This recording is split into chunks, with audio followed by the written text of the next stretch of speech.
তুতুন আমার কোল থেকে এভাবে পড়ে যাওয়ার পরেও কি তার মা আমার কোলে তুতুনকে দিয়েছিল? হ্যালো গাইস, আসসালামু আলাইকুম, welcome back to my channel. সবাই কেমন আছেন? আশা করি অনেক অনেক ভালো আছেন। সেদিন আমরা সকাল সকাল খাওয়া দাওয়া করার পর আসলে খাওয়া দাওয়া সেরকম আমরা পেয়েছিলাম না, কারণ আমরা ঘুম থেকে উঠতে একটু দেরি করে ফেলেছিলাম। কারণ সেদিন রাতে আমাদের টোটালি কোনো ঘুম টুম ছিল না, যার জন্য আমাদের ঘুম থেকে উঠতে দেরি হয়ে গেছিল। আর গ্রামে মানে 9টা-10টা মানে অনেক সকাল, অনেক বেলা হয়ে যাওয়া আর কি। যাই হোক, আমরা এসে দেখে এদিকে সন্ধ্যা টন্দা বাটা হইতেছিল যাতে বাচ্চাটাকে গোসল করানো যায়, মানে যার জন্য এত আয়োজন আর কি।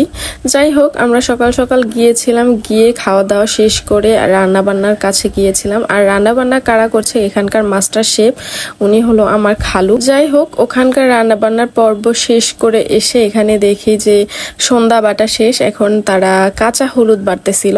কাঁচা হলুদের স্মেলটা এত বেশি সুন্দর ছিল, দেখেন এখানে আবার নাচানাচি শুরু হয়ে গেছে।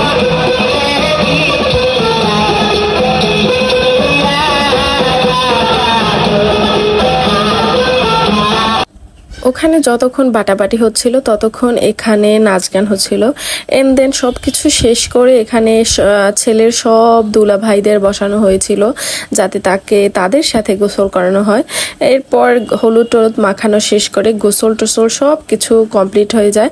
আর গোসলের ভিডিওটা আমি নিতে পারিনি, কারণ এখানে অনেক বেশি পানি দেয়া দিয়ে হচ্ছিল, যার জন্য আমি এখান থেকে সরে যাই। আমার ভয়েসটা শুনে একটু আনইজি লাগতে পারে সবার, কারণ আমার ভয়েসটা একটু অন্যরকম।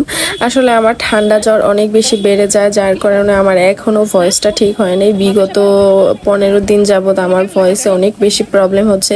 ভয়েস না, শুধু আমার ঠান্ডা সমস্যা অনেক বেশি মারাত্মক আকারে, আমার ঠান্ডা সমস্যা আছে। যাই ওখানে গোসল টোসল দেওয়া শেষ হওয়ার পর এখানে দেখলাম বউ আর আমার ভাইয়া চলে আসছে। দেন ওদেরকে সুন্দর করে, ওরা যেহেতু রেডি, আমিও তাদেরকে আগায় আইনা, তারপরে আমিও সুন্দর করে রেডি হয়ে আমিও বের হয়ে গিয়েছিলাম। এখানে কি জানো নিয়ে আমি আর বউ একটু ডিসকাস করতেছিলাম। আসলে আমাদের অনেক বেশি ডিসকাস হয়, অনেক কিছু নিয়ে ডিসকাস হয়। দেখতে দেখতে আমরা মেইন ভেন্যুতে চলে এসেছিলাম। আর এখানে এসে দেখি এত লোকজন, মানে সবাই খাওয়া দাওয়ায় ব্যস্ত। আর আমরা খাওয়া দাওয়ায় যেহেতু আমরা মহিলা মানুষ, সবাই একটু পরে বসবো। সো এখানে বউ তার হাজব্যান্ডের দেয়া আগের দিনের দেয়া গিফট যেটা ছিল তার রিংটা বলতেছিল আমাকে একটু রিং এর ভিডিওটা করে দাও। দেন আমিও তাকে একটু রিং এর ভিডিও করলাম। এখানে আমার তুতুন, সে তো খুবই, মানে কি বলবো, সে খুব বিরক্ত হচ্ছিল মানুষগুলোর জন্য। অনেক বেশি মানুষ সে দেখতে পারে না, মানে অনেক বেশি বোর হয়ে যায়। এন্ড দেন আমরা এখান থেকে খাওয়া দাওয়া সবকিছু কমপ্লিট করে বের হয়ে গিয়েছিলাম। খাওয়া দাওয়ার পর্ব শেষ হতে না হতেই আমরা ঘুরতে বের হয়ে যাই। আর এখানে একটা কি মারাত্মক ঘটনা ঘটে যাচ্ছিল, আসলে কি বলবো, ঘটনাটা আপনারা সবাই তো দেখলেন। আসলে আমি ইচ্ছা করে এরকম করিনি, ওর ভেতরে তো আমার জান সোজা কথা, আমি আর কি বলবো, ও ব্যথা পাক এরকম কখনোই আমি চাই না।